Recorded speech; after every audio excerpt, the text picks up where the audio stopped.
Welcome to WOW, the Woman of the Week podcast series by PharmaVOICE. This episode was made possible by a generous sponsorship from Dudnick. For more information on Dudnick, please visit dudnick.com.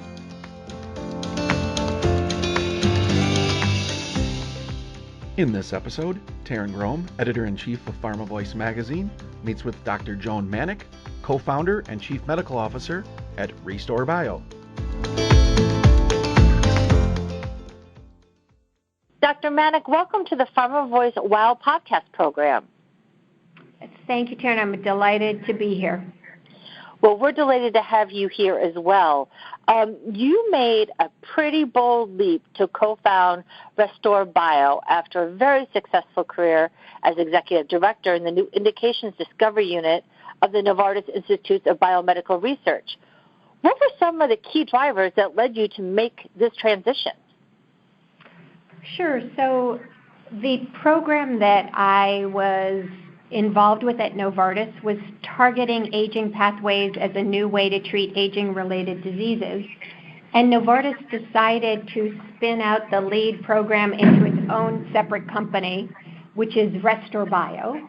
And so I actually was just given the opportunity to spin this asset out and form a company by Novartis. And I was delighted to do it because we'd had positive data at Novartis in 2 phase 2 trials, so I wanted to move the program forward and determine if we continue to see positive results in later phase trials. You say given to you, but that sounds very humble speak to me because obviously you had to be the right person with the right credentials, with the right knowledge to be able to take this program to the next level. I think what helped me with this program was that I was very passionate about it and was excited because there were positive results in clinical trial, in 2 phase 2 clinical trials. And Novartis allows some programs to be spun out into new companies, and some they move forward internally, and some they just discontinue. And I think because this program did have positive results and I was very passionate about it, I was able to advocate for getting this spun out into its own separate company. So it may have been, the only credit I think I can take is that I was passionate and excited about the positive results that had been generated at the time it was being considered to be turned into its own new company. Excellent. We'll talk about the therapeutic focus in just a minute. But even with the advantages of spinning out from Novartis, starting a biotech company is not for the faint of heart. What were some of the biggest challenges you faced in launching the company? Yeah, so when we started the company, we were 2 people. It was a CEO, my CEO, and it was myself. I was the CMO. And so there weren't the resources you have when you work at big pharma. Novartis has over 100,000 people and, whole teams of chemists and preclinical toxicologists and clinical development people. And suddenly you have to do drug development with a much smaller team. Sure. And so you have to get your hands dirty and do all sorts of different jobs. And also with all little startups, there are bumps in the road, and you have to be resilient and just keep, your eyes on down the road on the prize and ride through the bumps. Yeah, it is. It's like being chief bottle washer and cook at the same time, too, right? Exactly. As I said, I'm excited about the focus of the company, age-related diseases. As somebody who is aging, I think this is really important research. Talk to me about what excites you about this area of focus for the company. And then as a follow-up, I'd like you to talk to me about the company's lead program. Is it TRCI? How do you pronounce that? Sure, it's TORC1. So there's really interesting, high-quality science in preclinical species suggesting that aging isn't just due to random wear and tear, and it's actually a biology that's regulated.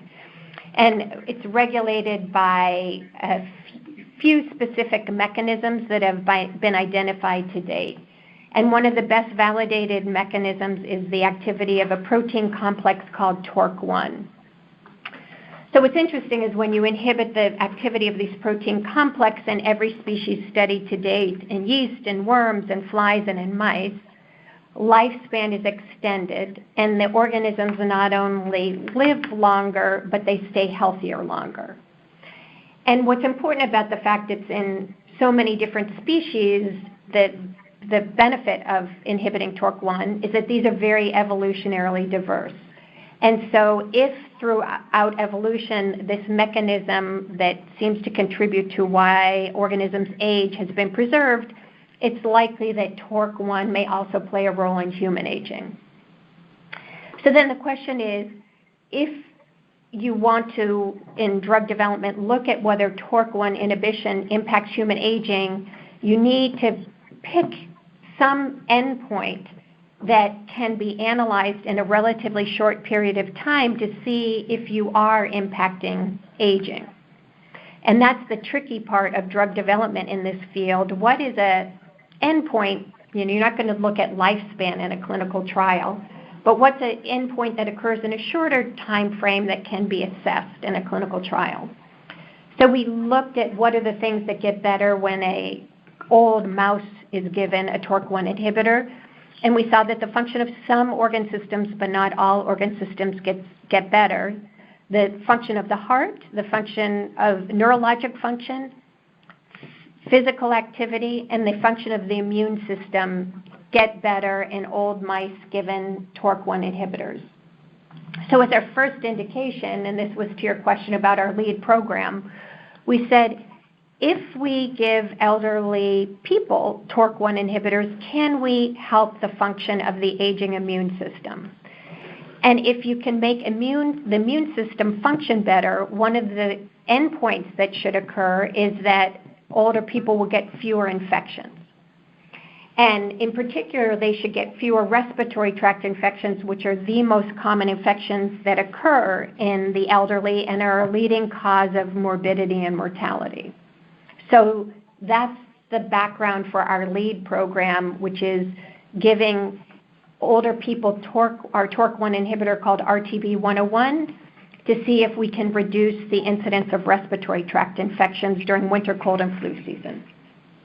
That's exciting stuff. You're looking for that fountain of youth. Ponce de Leon would be very jealous. This is just for a baby step. This is breaking it down into little pieces. We've observed that, in initial trials that the incidence of respiratory tract infections are decreased, but we have to confirm this in phase 3 trials. And then even if those phase 3 trials are positive, we don't know yet what other aging-related conditions may or may not improve. Sure. But it sounds like you're hitting the top 4, right? You mentioned cardiac, neurological, the immune system, and what was the fourth one again? Physical activity. Physical activity. Yes. What we don't know, that gets better in a mouse. What we don't know is, will any of these things improve in humans? That we have to do the clinical trials to find out. Sure. So you have a lot of old mice running around now in better shape, right? This is work done in many different labs around the world, not work that was done at Restore Bio. Got it. So another exciting thing that you all had happened to you is in January this year, the company announced its IPO. Tell me about this experience. Yeah, I had an unusual experience with the IPO because I actually thought it was fun. When I think it's not fun for a lot of people. I have a wonderful CEO, Chen Shur, and the two of us went on our IPO Roadshow where you meet with, many, many, many different investors before the IPO to see who is interested in investing in your company and who isn't. And because Chen and I get along well, I think it was just kind of fun. And I liked in meeting all these different investors. I think I had an unusual response to the IPO Roadshow that I think sometimes can be not fun. Right. I understand it can be quite grueling, and it's telling the same story over and over, but yours is such an exciting story that I bet it's fun to tell, and I bet it's fun to watch these investors' their eyes light up when they hear the progress you're making, too. Not every investor, but I think it was fun. You got enough of them. Right. For me, I have strong connections, and this program's like a child for me, so it was like, convincing a college to accept your child for admission. I care about this program, and I hoped I could get other people as excited about it as I was. That's great, and I wish you continued great success, and I hope it really does prove out the way you think it's going to. So we'll keep our fingers crossed. Yeah. Not that hope is a strategy, but we'll still keep our fingers crossed. Sure. You are very inspired by this project, and I want to ask you, how do you inspire your teams? Yeah, I think one thing that I really like about our company that so far is because we're a small company, for me, inclusion is important, that everybody feel included, and that, communication, nobody's left out of communication, and that their contributions are valued. Everybody brings in a different set of expertise. So right now, the company, I used to row crew, and the company, it's like a boat where everybody's rowing together, and it's really moving down the river well. And when you're rowing and the rowers on your boat aren't rowing together, and it gets very choppy, what I like is sort of including everybody so we are rowing together, and acknowledging, because people work so hard in these little startups, acknowledging their contribution. They are doing a really hard work and good quality work, and letting them know that they're appreciated. Nice. You are quite an inspiration to so many women, but I'd like to ask, and not just women, men as well, but who do you look to for inspiration? It's funny, but one of the people who philosophically has inspired me, and this is very odd, is the coach of the New England Patriots, Bill Belichick. It's a strange thing, but he has said two things that really have helped me when I'm at work. And one of them, he was in a press conference after the Patriots had a terrible loss. And everybody said to him in the press conference, your team stinks this year, your quarterback's too old, everything's going down the tubes, what's going to happen, what's going wrong? And he answered the same response to all these questions and all these predictions of doom and gloom. All he said was, on to Cincinnati. And the game the next week was in Cincinnati. Mm-hmm. And he just refused to go there about the doom and gloom, and he just said, on to Cincinnati, on to Cincinnati. And I think that is such a good philosophy, is that when things are going badly, and they're bumps, which they always are in biotech and in drug development, just move on, put it behind you, and just keep moving forward. So that particular on to Cincinnati philosophy I've found inspirational and very helpful in this particular career. That's great. What was the second quote that he inspired you with? So the other thing he says to his team, he just goes, just do your job. Just do your job, take out all the noise and just do your job. And I also find that helpful. There's so many, fireworks and dramas and things that go on around you, and just kind of keeping focused and do the job, I think, is an important way to get through it all. I agree. That's great. You mentioned something just a second ago that sparked a question for me. Having come from a big pharma company, as you said, Novartis, with over 100,000 folks in it, and now in a startup biotech, what do you see as the main differences, obviously resources, but do you find that you have more agility and more flexibility than you did in your previous role? Yes, you can. The lack of the 100,000 people also means things can get done very much faster in a little company. So we're able to get things done at a speed that we never could at Novartis. So that's the plus side of the little company. There are layers and layers and layers of, management that need to give approval for things to get done. Sure. As Chief Medical Officer, I would imagine you have to manage many different hurdles and opportunities. What are some of your biggest challenges, and what are some of the biggest opportunities you see in your role? Yeah, so I think one of the challenges I have is there's a lot of work that I need to just roll up my sleeves and do.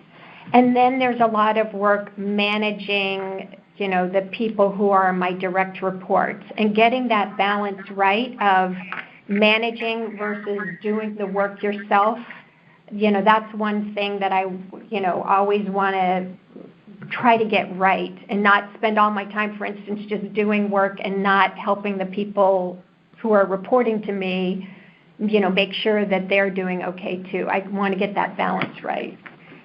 I think for opportunities, there's a lot on your shoulders in a little company in terms of making decisions for the company on next indications and, next targets. And that's a huge opportunity, but also one where there's a lot of responsibility to get it right. Yes. And balancing that, it takes a lot of leadership skill. What are some of the things that you learned along the way that helped you develop those kinds of skills?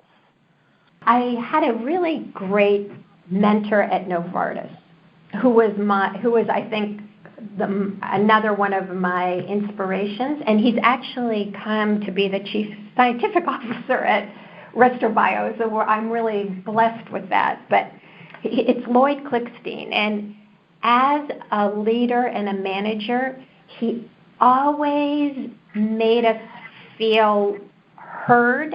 He gave us air cover so that if there were any problems, from upper management, he provided air cover for us. And he also made sure that our contribution was seen by upper management, and so that we got credit for the work we're doing. And that's the kind of leader and manager I want to be, that I really take care of the people who are reporting to me and make sure they get credit and make sure they're protected, give them the air cover they need. Sure. It's wonderful. And so as you are celebrating the successes of those around you, how do you define success for yourself? I want Restore Bio to be a place where people love working. They love coming to work, and they're inspired by the work they do. If I can create a company that is a really wonderful place to work, I will consider myself to have had a success in life.